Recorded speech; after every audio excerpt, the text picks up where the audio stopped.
मोदी के बाप का ये मुल्क नहीं है, किसी के बाप का नहीं है।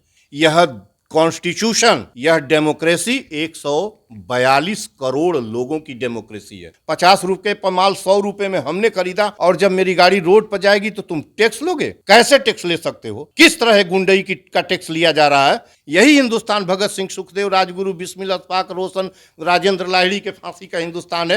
यह हिंदुस्तान नहीं है कि किसी राजा ने इतना इंसानियत को का पतन नहीं किया है जितना मोदी ने किया है। इनके बाप के चढ़ने के लिए वंदे भारत चलेगी और राजधानी चलेगी। इन लोगों के पिताजी के चलने के लिए सड़कें हमने बनाई, पैसा उसके लिए हमने टैक्स के लिए, गाड़ी खरीदते समय रोड टैक्स हमने खरीदते समय रोड टैक्स हमने दिया।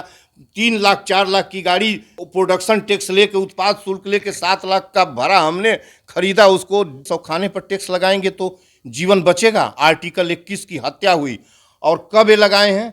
22 अगस्त 22 में चंडीगढ़ के जीएसटी परिषद के बैठक में, जिस समय पूरा देश मर रहा था और अमीर दवा कंपनियां रोज खोल के लोगों का पैसा खींच रही थी, दवा बेच के। झूठ बोलता है, हिंसा फैलाता है, भय फैलाता है, नफरत फैलाता है। सुनते जाइए।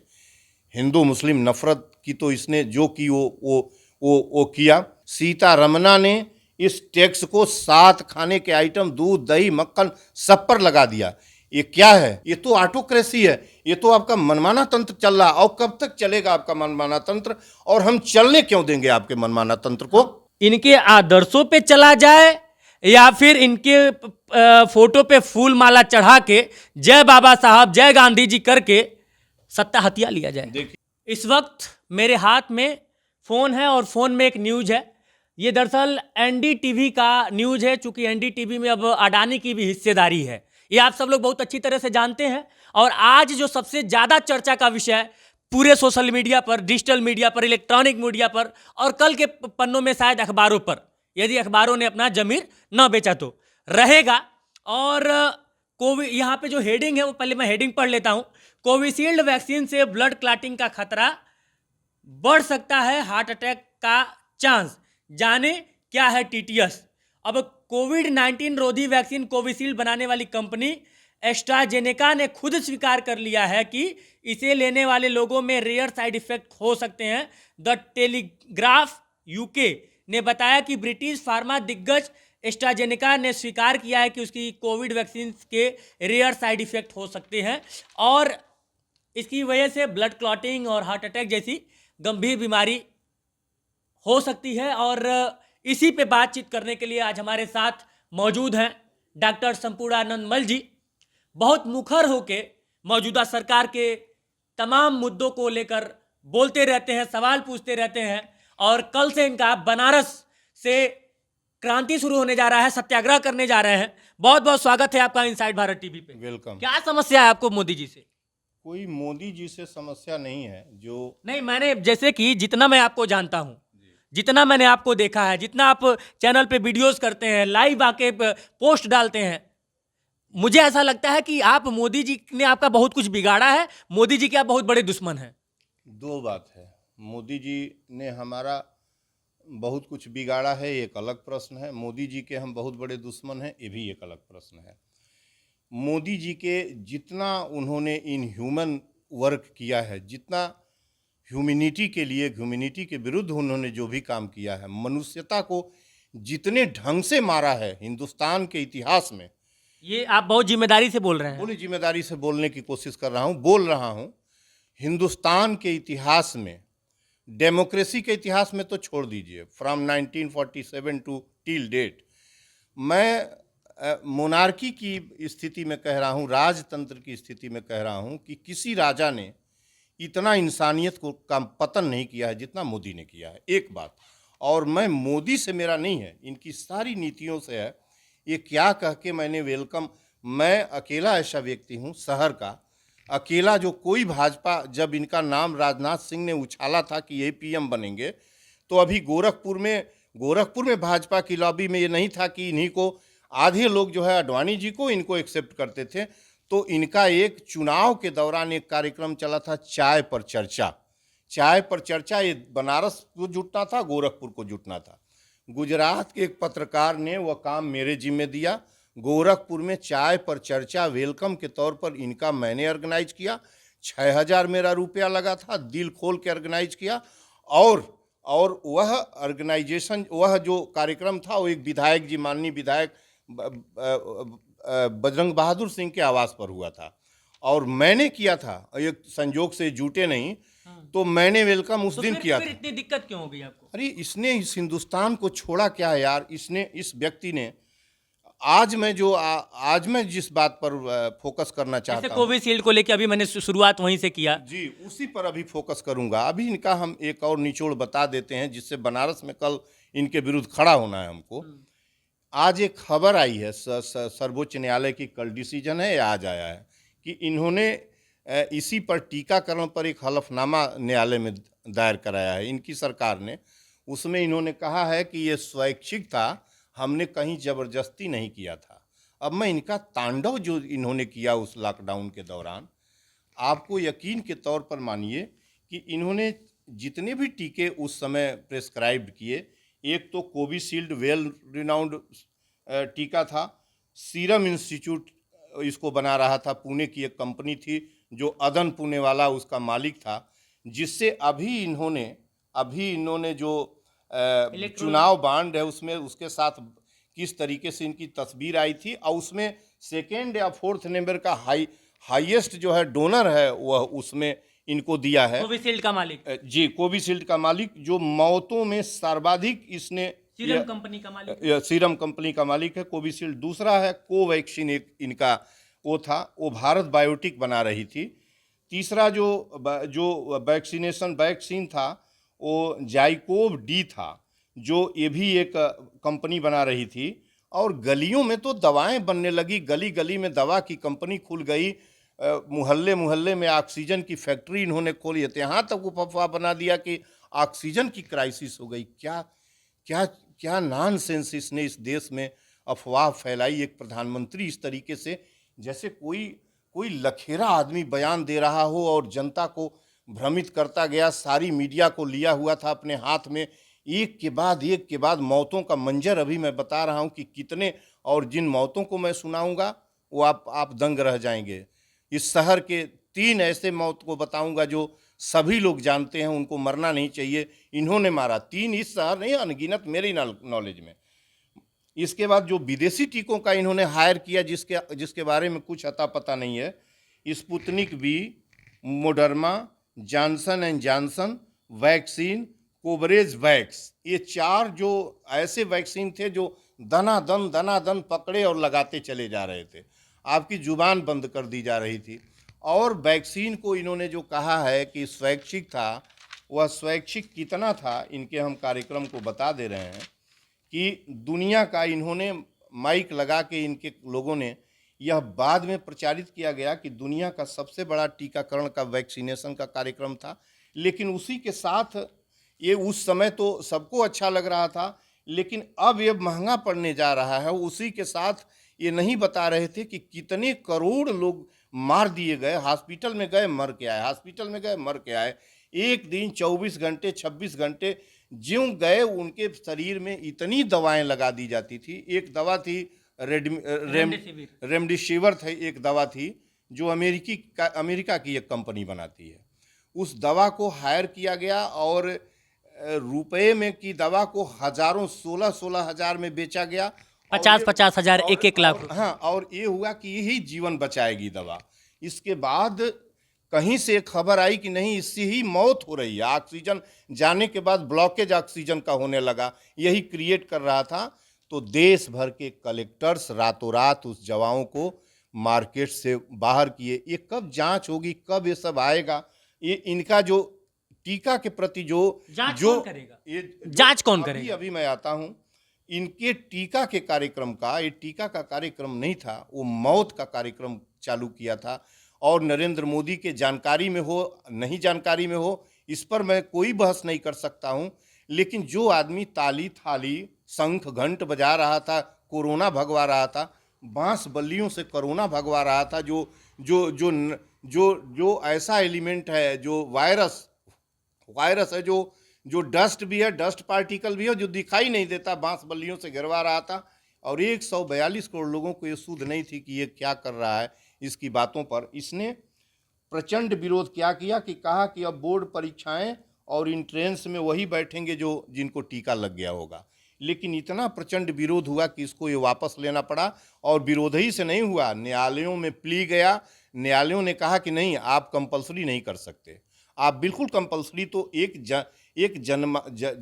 जनता का दबाव और न्यायालय की एक, तब इस थोड़ा सा ढीला पड़ा, तब ये इस तरीके से हो। लेकिन इसके बावजूद भी मास्क न लगाने वाले लोगों को ट्रेन में बैठने का, बस में बैठने का, सार्वजनिक जगह पर खड़ा होने का, बैंकों के में जंजीरें लगा दी गई थी उसके अंदर जाने का, यानी इसने ऐसा दवाओं को बेचने के लिए सारी साजिश हो रही थी। ये सारी साजिश दवाओं को सेल करने की हो रही थी। और आपको मैं बताऊं कि एक एक आदमी के शरीर में 17 तरह की एंटीबायोटिक डाल दी गई। जितनी एंटीबायोटिक थी, ज्यों जाता था कोई उसके शरीर में दनादन एंटीबायोटिक हॉस्पिटल्स डाल देते थे। और एक और नमूने की बात ये थी कि उस समय इसने एक आर्डर जारी किया था, या ये आर्डर गया हुआ था कि कोई क्वेरी नहीं कर सकते थे, दवा के बारे में नहीं पूछ सकते थे। इतना तक था कि मरीज से मिल ही नहीं सकते थे। मरीज आपका गया, किसने उसको जहर लगा के मारा, क्या मारा, आज तक ये कब जांच होगी? ये तो ये जो आप अभी जो आज खबर आई है, मुझे बेहद दुख है कि ये आदमी अपनी सरकार की ओर से न्यायालय को कहता है, गुमराह करता है, कि कहता है कि ये कंपलसरी नहीं थी, स्वैच्छिक थी।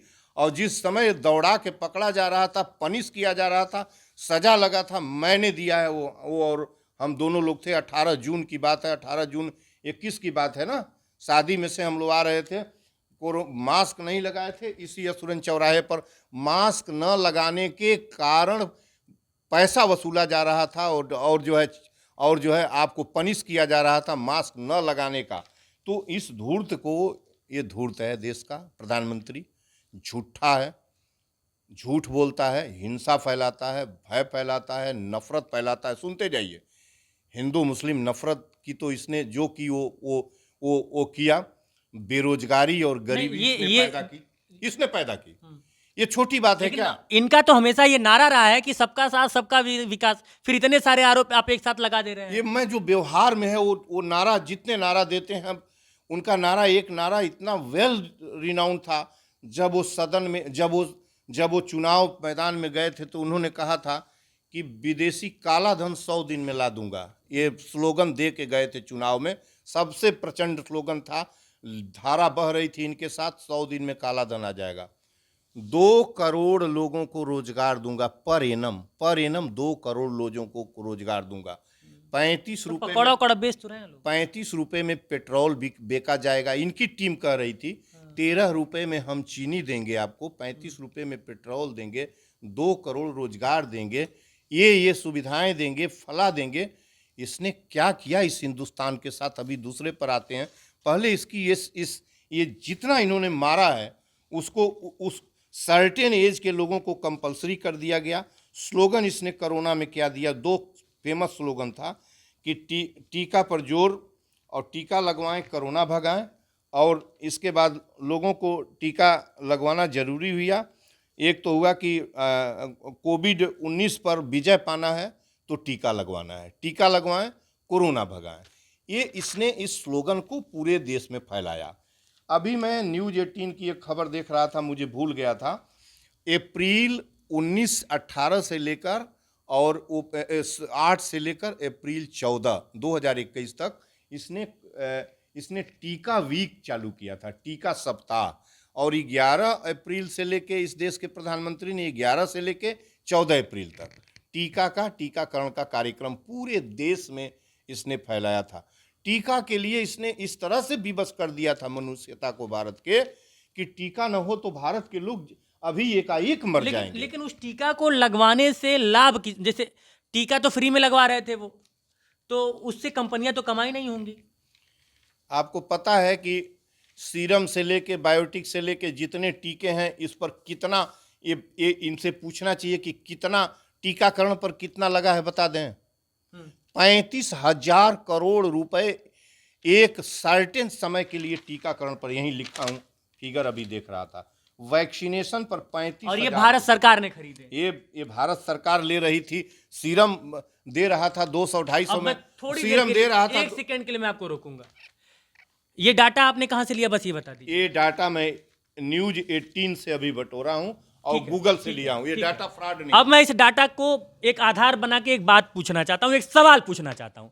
जो लोग यह बात दिन रात चिल्ला रहे हैं कि भारत सरकार ने पूरे देश का फ्री में वैक्सीनेशन करवाया है, मैं उनसे एक सवाल पूछना चाहता हूं कि 35,000 करोड़वा मोदी जी आईएएस बन के कमाए थे कि पीसीएस बन के कमाए थे कि बिल्डर बन के कमाए थे कि कोई कंपनी खोल के कमाए थे, या कि हमारे और आपके आम जनमानस के टैक्स का पैसा था? अभी बताता ये हूं, सवाल रहेगा। अभी जी बताता हूं कहां का पैसा था। जी जिस समय पूरा देश मर रहा था और अमीर दवा कंपनियां रोज खोल के लोगों का पैसा खींच रही थी दवा बेच के, ठीक उसी समय कोरोना काल में अप्रैल 21 का जीएसटी का टैक्सेशन देखिए पीक पर पहुंच रहा था। जीएसटी टैक्सेशन 25%, 20 से 25%। अप्रैल 21 का जीएसटी टैक्सेशन पेपर में छपा था कि अब तक का हाईएस्ट टैक्सेशन।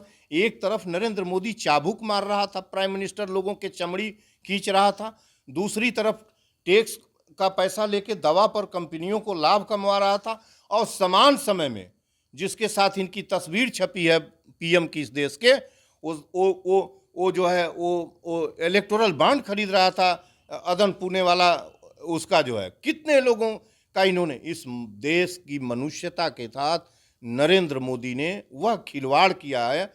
मैं इतिहास का स्कॉलर हूँ, एक शासक नहीं जानता जिसने इतना बड़ा खिलवाड़ किया हो, जिन्होंने जीवन के साथ कहीं यार टैक्स, खाने पर टैक्स लगता है, आटा, चावल, दाल, तेल, चीनी, दवा, इस पर दुनिया में अब तक, और भारत की संस्कृति जब से उदित हुई है तब से अब तक के किसी राजा ने खाने पर टैक्स नहीं लगाया। डेमोक्रेसी में प्रधानमंत्री तो छोड़ दीजिए, मैं राजा तक को कहता हूं, हाँ, प्राइस कंट्रोल का उल्लेख है, कई राजाओं ने मूल्य नियंत्रित का आदेश पारित किया और कराया, लेकिन इन्होंने मूल्य नियंत्रित नहीं किया, अनियंत्रित किया। और खाने पर टैक्स, और खाने पर टैक्स लगाएंगे तो जीवन बचेगा। आर्टिकल 21 की हत्या हुई, और कब ये लगाए हैं? 22 अगस्त 22 में चंडीगढ़ के जीएसटी परिषद के बैठक में सीतारमना ने इस टैक्स को 7 खाने के आइटम, दूध, दही, मक्खन, सब पर लगा दिया। ये क्या है? निर्मला सीतारमण, ये अपराध है, ये क्राइम है, ये अपराध है, ये संविधान इसकी अनुमति नहीं देता। और बनारस में मैं कल गरजूंगा इनके सीने पर, नरेंद्र मोदी के उसी ज्ञानवापी से। इन्होंने टैक्स कैसे लगाया खाने पर? कौन हुकूमत बताएगा कि टैक्स क्यों लगाया है? खाने पर टैक्स लगता है। खाने पर टैक्स लगेंगे तो राइट टू लाइफ कहाँ जाएगा? आर्टिकल 21 कहाँ जाएगा? और कहीं चलने पर इस तरीके से टैक्स लगता है। हमारे पैरों में आपने टोल टैक्स की बेड़ी पहना दी, वो स्वतंत्रता हमारी कहाँ जाएगी? आर्टिकल 19D कहाँ जाएगा, जिसमें लिखा है कि कोई व्यक्ति स्वतंत्रता के साथ कहीं आएगा जाएगा। ये साफ साफ स्पष्ट है। जब आप टैक्स की बेड़ी टैक्स आपने लगाया क्यों? जमीन हमने दी, सड़कें हमने बनाई, पैसा उसके लिए हमने टैक्स के लिए, गाड़ी खरीदते समय रोड टैक्स हमने दिया, खरीदते समय रोड टैक्स हमने दिया। 3 लाख 4 लाख की गाड़ी प्रोडक्शन टैक्स लेके, उत्पाद शुल्क लेके 7 लाख का भरा हमने खरीदा उसको। डीजल पेट्रोल जब पेट्रोल पंप पर गए तो 100 रुपये, 50 रुपये पर माल 100 रुपये में हमने खरीदा, और जब मेरी गाड़ी रोड पर जाएगी तो तुम टैक्स लोगे? कैसे टैक्स ले सकते हो? किस तरह गुंडई का टैक्स लिया जा रहा है? 2 सत्याग्रह किया, 300 से अधिक पत्र मैंने ऑनरेबल प्रेसिडेंट, ऑनरेबल पीएम को लिख दिया, किसी ने जवाब नहीं दिया। मैंने यहीं टेनुआ टोल प्लाजा पर, आपको पता ही होगा। तो आप जवाब की उम्मीद क्यों कर रहे थे? जो प्रधानमंत्री 10 साल से प्रेस कॉन्फ्रेंस ना करे, उससे आप जवाब की उम्मीद क्यों करते हैं? मतलब कि आपके दिमाग में ऐसा कैसे आ गया? इसलिए कि मैं संविधान से चलता हूं, इससे मैं चलता हूं, और मोदी के बाप का ये मुल्क नहीं है। मोदी के बाप का ये मुल्क नहीं है, किसी के बाप का नहीं है। यह कॉन्स्टिट्यूशन, सुनिए, यह डेमोक्रेसी 142 करोड़ लोगों की डेमोक्रेसी है। मोदी पत्र नहीं, हमारे पत्र का उत्तर नहीं देगा। मोदी तो बैठा क्यों है सीट के ऊपर? मोदी सत्ता छोड़ दे, मोदी बैठे क्यों हैं? हम डेमोक्रेसी में हमारा उतना ही राइट है जितना मोदी के, नरेंद्र मोदी का। जहां पे नहीं, नरेंद्र मोदी का सुन लीजिए, मुझे नरेंद्र मोदी के एक वोट की भी कीमत उतनी ही है, मेरे भी एक वोट की कीमत। नरेंद्र मोदी यदि रिस्पॉन्सिबिलिटी नहीं है, हमारे पत्र का जवाब नहीं दे सकते, कैसी डेमोक्रेसी? डेमोक्रेसी का पहला नेचर है संवाद और बहस और जवाबदेही। Responsibility is the heart of democracy. आपने हमारे पत्र का जवाब नहीं दिया, ये तो ऑटोक्रेसी है, ये तो आपका मनमाना तंत्र चल रहा। और कब तक चलेगा आपका मनमाना तंत्र? और हम चलने क्यों देंगे आपके मनमाना तंत्र को? हम बस इतना जानना चाहते हैं, सिर्फ इतना जानना चाहते हैं कि आपके पीछे जो है गांधी जी की तस्वीर है, आपके पीछे बाबा साहब की तस्वीर है जी आपके पीछे भगत सिंह की तस्वीर है और अब्दुल कलाम जी की तस्वीर है। जी अब्दुल कलाम तो हाल फिलहाल में हमारे देश को छेड़ के गए, हमारे देश की सबसे बड़ी हानि। और इन महान जितने भी महान क्रांतिकारी यहाँ पे अभी पीछे हमारी तस्वीर मौजूद है, इन लोगों ने क्या इसी भारत का सपना देखा था? पहला सवाल। और इसमें मैं एक चीज और ऐड करना चाहूंगा, इनके आदर्शों पे चला जाए या फिर इनके फोटो पे फूल माला चढ़ा के जय बाबा साहब जय गांधी जी करके सत्ता हथिया लिया जाए। देखिए, मेरी उम्र 58 पूरी हो गई है और 59 कहिए पेपर से हो गई है। मैंने अपने जीवन का सारे दस्तावेजों से, मैं कहता हूं, इनकी मशीनरी जांच कर ली है। एक बार और इनकी मशीनरी जांच कर ले, जितनी भी इनका इन्फोर्समेंट डिवीजन है, आईटी है, जो भी इनका सीबीआई है, जांच कर ले हमारे बारे में। इनको यदि सुई के बराबर रत्ती किसी को चुभोने का, चोरी करने का, किसी के गलत दृष्टि देखने का प्रमाण मिलेगा तो जो ये चाहेंगे इनकी सत्ता करेगी। मैं गांधी के कदमों पर चलता हूँ। मैं ज़्यादा आपसे बात नहीं करूँगा, फूल माला नहीं, मैं उस महान, दुनिया के महान व्यक्तित्व जिसने हमें शांति और अहिंसा के कदम पर चलना सिखाया है बुद्ध के बाद, उन्होंने कहा कि नहीं, यही तुम्हारा रास्ता है, उनके कदमों पर चलता हूँ। स्वराज हमको चाहिए, हम लेके रहेंगे। आप क्या बात करते हैं? हम देखिए ना, मतलब आप ये कह रहे हैं कि स्वराज नहीं है हिंदुस्तान? नहीं, उन्हें स्वराज नहीं है। कैसा स्वराज यार? एक प्रधानमंत्री हमारे ऊपर टैक्स लगाता है, हम उसके मुजरियान हैं, हम उसके रैयत की तरह हैं। आप कहते हैं वो जाके टैक्स लगा रहा है, हम टैक्स भर रहे हैं। क्या बात करते हैं आप? कैसा? हम बिना पूछे, हमसे पूछे टैक्स क्यों लगाया गया? बिना हमसे पूछे टैक्स क्यों लगाया गया? दूसरी बात, ये संविधान, ये संहिता को संविधान कहा जाता है। कहाँ है संविधान? कहीं दिखाएंगे संविधान? रत्ती भर भी संविधान नहीं है, पालन नहीं किया जाता। मैं नहीं कहता कि रातों रात पालन करा दूंगा, लेकिन संविधान को नहीं जाने दूंगा। और इस महान व्यक्ति को, जो 23 साल में जिसको फांसी पर चढ़ा दिया गया, ये वह दुनिया का महान विचारक है जिसके दस्तावेज 70 वर्ष बाद खोज के निकाले गए हैं। समाजवाद का व्यवहारिक रूप, मुझे भगत सिंह का समाजवाद चाहिए, जिसमें वो कहा करते थे कि कोई व्यक्ति किसी का शोषण न कर सके, यह मेरा समाजवाद है। अंबेडकर का संविधान चाहिए, गांधी का स्वराज चाहिए, और सत्य अहिंसा पर टिका हुआ स्वराज चाहिए। और मैं नरेंद्र मोदी नहीं यार, हिंदुस्तान की जब तक प्राण है शख्सियत लेके रहूँगा। और कल बनारस में इनको खाने पीने पर, देखिए, चावल, आटा, गेहूं, दाल, तेल, चीनी, दवा पर जीएसटी समाप्त करना पड़ेगा। नहीं चलने दूंगा हुकूमत को। इनको रोड टैक्स, टोल टैक्स निजी गाड़ियों पर समाप्त करना पड़ेगा। और कैसा यह मूल्यहीन बात है, और कितनी गिरी हुई बात है कि honourable president, honourable prime minister, honourable member of parliament, honourable legislative members और including 3 dozen of VIPs tax नहीं देते गाड़ियों पर, अपनी गाड़ियों पर, और हमारी गाड़ियों पर टैक्स लेते हो। हम तुम्हारे मेकर हैं, हमसे लेते हो, हमने सड़क बनाई, ये कितनी। और राइट टू इक्विलिटी कहाँ जाएगा जब हम टैक्स देंगे तुम नहीं दोगे? राइट टू इक्विलिटी कहाँ जाएगा? 14 से 18 वो वायोलेट हो रही है। दूसरी बात कि 80% गाड़ी रखने वाले लोग, 80%, 7 लाख 8 लाख की गाड़ियां रखे हैं।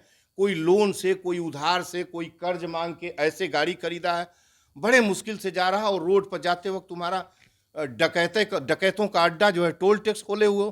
चलने नहीं दूंगा। आपके मीडिया के माध्यम से नरेंद्र मोदी को बताना चाहता हूं कि इनकी हुकूमत नहीं चलने दूंगा। और 50 रुपये डीजल पेट्रोल सीएनजी करिए, 500 वो सिलेंडर बेचिए, और जो गरीब हैं उनको फोकट का गैस दीजिए। छोड़ दीजिए सत्ता। देखिए, हम एक ओवरनाइट में करके दिखाते हैं। शिक्षा, चिकित्सा और जनसंचार एक समान करिए, एक समान और फ्री शिक्षा एक समान शिक्षा, सारी समस्या गल जाएगी यदि केवल एक कर दिया जाए, फ्री और एक आप समान। समस्या गलाने की तो बात कर रहे हैं, लेकिन हमको टेंशन ही है कि ये सब करवा के कितने लोगों की राजनीति खत्म हो जाएगी। वो बेचारे फिर किस मुद्दे पर राजनीति करेंगे? आप तो भारत की राजनीति खत्म करना चाहते हैं। बनारस में विकास, अभी तो मेरी हार्ट ऑफ डेमोक्रेसी आने दीजिए। थाट ही मेरी पुस्तकें DU JNU और दुनिया की उसमें चलती हैं, लिखी हुई मेरी थाट की पुस्तक, मेथोडोलॉजी की पुस्तक है बगल में। मैं जो हार्ट ऑफ डेमोक्रेसी जब आएगी बाजार में, अभी आने जा रही है, कितने लोग मर जाएंगे जब ये सुनेंगे कि एक बार का कानून बनेगा कि सदनों में सदस्यता एक बार, ये लफंगे, ये क्रिमिनल्स, ये रेपिस्ट क्रिमिनल्स और करप्ट्स सदनों में जीवन भर पहुंच के 50 साल 60 साल 40 साल चल रहे हैं। इस देश का पूरा, इस देश की रिसोर्सेज एंड कैपिटल्स को इन सबों ने गला डाला। ऐसा दुनिया का अमीर जो रिसोर्स है उससे देश, ये सब देश को भिखमंगा बना डाले हैं, चबा डाला है इन सबों ने। इनको चलने दूंगा। एक बार तुम रहो 5 साल, चाहे असेंबली मेंबर रहो, चाहे लेजिस्लेशन रहो, यहाँ असेंबली रहो या पार्लियामेंट रहो, अपने घर जाओ, दूसरे यंग को आने दो। शिक्षा चिकित्सा एक समान कर दो। एक ही बोगी में मिनिस्टर भी बैठेगा, IAS अफसर भी बैठे, और वो घुरहू प्रसाद भी गांव में जो बोगियों में चढ़ना नहीं जाए, इनके बाप के चढ़ने के लिए वंदे भारत चलेगी और राजधानी चलेगी इन लोगों के पिताजी के चलने के लिए। और घुरहू प्रसाद जो किसान है, 100 करोड़ जो दिन भर करते करते जिसके फेफड़े गल और गायब हो जाते हैं, वो जानता भी नहीं, उस ट्रेनों के तरफ ताक नहीं सकता। वो बड़े मुश्किल से कहीं जाना होता है तो लैट्रीन और बाथरूम के डर के दबक के चढ़ के जाता है। यही हिंदुस्तान भगत सिंह जो अभी दिखा रहे थे, गांधी और भगत और अंबेडकर से मिला, यही हिंदुस्तान है। यही हिंदुस्तान भगत सिंह, सुखदेव, राजगुरु, बिस्मिल, अशफाक, रोशन, राजेंद्र लाहिड़ी के फांसी का हिंदुस्तान है। यह हिंदुस्तान नहीं है। और हर जुआ का धर्म है कि ऐसी हुकूमत को उखाड़ के फेंक दे। अब लास्ट में पूर्वांचल के गांधी के नाम से मशहूर डॉक्टर संपूर्णानंद की ये बातें, जो भक्त टाइप के लोग हैं, और भक्त टाइप में जब कहता हूं तो ये मैं सिर्फ एक पार्टी को नहीं कह रहा हूं, मैं हर पार्टी के कट्टर समर्थकों को ये बात बोलता हूं। चाहे वो समाजवादी पार्टी के कट्टर समर्थक हो, चाहे वो कांग्रेस के कट्टर समर्थक हो, चाहे वो भाजपा के कट्टर समर्थक हो, कट्टर समर्थकता इस देश को ले डूबेगी। इस बात को लिख लीजिए, नोट कर लीजिए। ये बात मैं क्यों कह रहा हूं? क्योंकि अभी लास्ट में इन्होंने एक बहुत बढ़िया बात बोली कि एक समान शिक्षा और एक समान स्वास्थ्य व्यवस्था होनी चाहिए, फ्री होनी चाहिए, एक समान होनी चाहिए। लेकिन हमें क्या चाहिए? हमें जो चाहिए उसको लेकर दिन रात आंख मूंद कर, वो सही करे तभी जिंदाबाद, वो गलत करे तभी जिंदाबाद। जी विकास जी, मैं आपको बता दूं, आप तो आए हैं इंटरव्यू के लिए, जिसने अपनी हड्डियां गला दी जिन किसानों और मजदूरों ने, ये जमीन के ऊपर जितना देख रहे हैं मजदूरों ने खड़ा किया है, और जो पैदा करने वाला अनाज है वो किसान देता है। नरेंद्र मोदी 8,500 करोड़ के विमान से किस कानून की संहिता में लिखा है कि वो चलेगा? वो पैसा कहाँ से आया है? किसने दिया है? 1 घंटा यदि उसकी विमान आसमान में उड़ लेती है तो 1 से 1.5 करोड़ रुपए धुआं बनकर निकल जाता है। और 100 करोड़ लोगों के पास 80 करोड़ की कड़ाही में तेल नहीं है। 5 किलो अनाज में अपने जीवन तलाश रहा है 80 करोड़ गरीब। 22 करोड़ कुपोषित है, उसमें 70% बच्चे हैं जो दाल के अभाव में पानी और रोटी खा रहे हैं, नमक खा रहे हैं। दिखाई नहीं देता इस क्रूर हुकूमत को और इस क्रूर शासक को, इस देश के प्राइम मिनिस्टर को। मैं व्यक्तिगत तौर पर नाम नहीं लेना चाहता। आज जो कुर्सी पर बैठा हुआ व्यक्ति है, हमने वेलकम किया था इनका, हमने वेलकम किया था, मैं स्पॉन्सर कर रहा था। और मनमोहन सिंह की सरकार ने एक भी बार हमको पीछे पुशबैक नहीं किया हमारे आंदोलन को। जब भी मैं आंदोलन करने चलता हूं, गरीबों की बस्ती के लिए गया, 2 अक्टूबर को मुझे गिरफ्तार किया गया, मेरे ऊपर धारा लगाई गई, मजिस्ट्रेट के यहाँ ले जाया गया। ये क्या करना चाहते हैं? मैं ये पूछना चाहता हूं कि डेमोक्रेसी और मुल्क इनके बाप का है क्या? इनके बाप का है क्या किसी के बाप का? और यदि किसी के बाप का हो तो मैं जेल में रहना पसंद करूंगा शेष जीवन, और नहीं तो ऐसी हुकूमत को उखाड़ना मेरा धर्म है। चलिए, तो मैं सब मिला जुला के इस इंटरव्यू को अब कंक्लूड करता हूं। बात सीधी सी सर ये है कि कट्टरता इस देश को ले डूबेगी, कट्टर समर्थकता इस देश को ले डूबेगी। आप किसी भी पार्टी के समर्थन में रहिए, लेकिन सवाल पूछिए। सवाल पूछना आपका संवैधानिक अधिकार है, संवैधानिक अधिकार। इन्होंने ये अधिकार हमें दिया है। इस बात को समझिए। किसी भी पार्टी का कट्टर समर्थक हो जाएंगे तो वो आपकी कट्टरता का लाभ लेके, भोली भाली जनता की कट्टरता वाली जो भक्ति है उसका लाभ लेके फॉर्च्यूनर से लगाए महंगे महंगे गाड़ियों में चलेंगे। टोल टैक्स पे उनको टोल नहीं देना पड़ेगा। और आप ही जब उनके वो 5 साल नजर नहीं आएंगे और जब चुनाव आएगा नजर आएंगे तो आप ही कहेंगे कि फलाने भैया जिंदाबाद। यही करते जिंदगी भर रह जाएंगे। 70 साल हो गया। आज हम अपने गार्जियन से सवाल पूछ रहे हैं। 70 साल बाद हमारे जो आने वाली पीढ़ी है हम लोग को धिक्कारेगी। 70 साल बाद मैं बोला हूं तो अगले आने वाली 70 या 100 साल बाद हमारे पीछे आगे वाली पीढ़ी हमसे पूछेगी कि ये भैया, ये चाचा, ये दादा का कैला लोगन आज ले कैसन लोकतंत्र लोन बचे रख ले बाड़ा। इस बात को याद रखिएगा। नहीं याद बाकी लोग नहीं याद करेंगे, गालियां देंगे। मुझे इसी शहर में जब एक साल पहले वीडियो क्लेम किया था, अभी 22 जनवरी को अयोध्या पर मैंने कहा कि वो राम मेरे नहीं है और क्या है, तो अंधभक्तों ने और लोगों ने गालियां दी। कहीं मुसलमान है, ये मार्क्सवादी है, दिल्ली यूनिवर्सिटी से पढ़ के आया हुआ है, ये जो है ये क्या क्या कहा गया, इसका ये कर दो, उसका घर गिराओ, ये नास्तिक हो। अरे मैं तो नास्तिक हुई, किसान का बेटा हूँ, आज भी कुदाल चलाता हूँ, मेरा अनाज मेरा जीवन है, उससे मैं जिंदा हूँ। माँ ने मुझे पैदा किया है, मेरा भगवान, मेरे माता पिता और मेरा प्राण अनाज। इसके बाद मैं किसी को नहीं जानता। और डेमोक्रेसी हमको दी गई है, जन्म इन लोगों ने दिया है और उसको कहा है कि गायब मत होने देगा। एक कॉन्स्टिट्यूशन को हम गायब होने देंगे? अभी आप कह रहे हैं हमारा अधिकार है। हमारा अधिकार है इसको सुरक्षित रखना और उस प्रत्येक हुकूमत का विरोध। भगत सिंह ने कहा था, ऐसी प्रत्येक हुकूमत को गिरा दो या उखाड़ फेंको जो तुम्हारे अधिकारों को छीनती है। उनका प्रसिद्ध कोटेशन। लेकिन यहाँ पे मेरा एक आपसे सवाल है।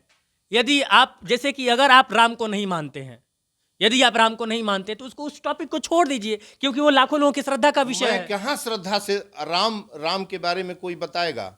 जो राम जिस वंश के थे उस वंशावली के हम हैं। जरा पढ़ा जाए, उस वंशावली के हम लोग हैं, हम उस वंशावली के हैं। एक जाति जिसका रामायण में उल्लेख है, वाल्मीकि कृत रामायण में, जाति एक जिस वो मल्ल है।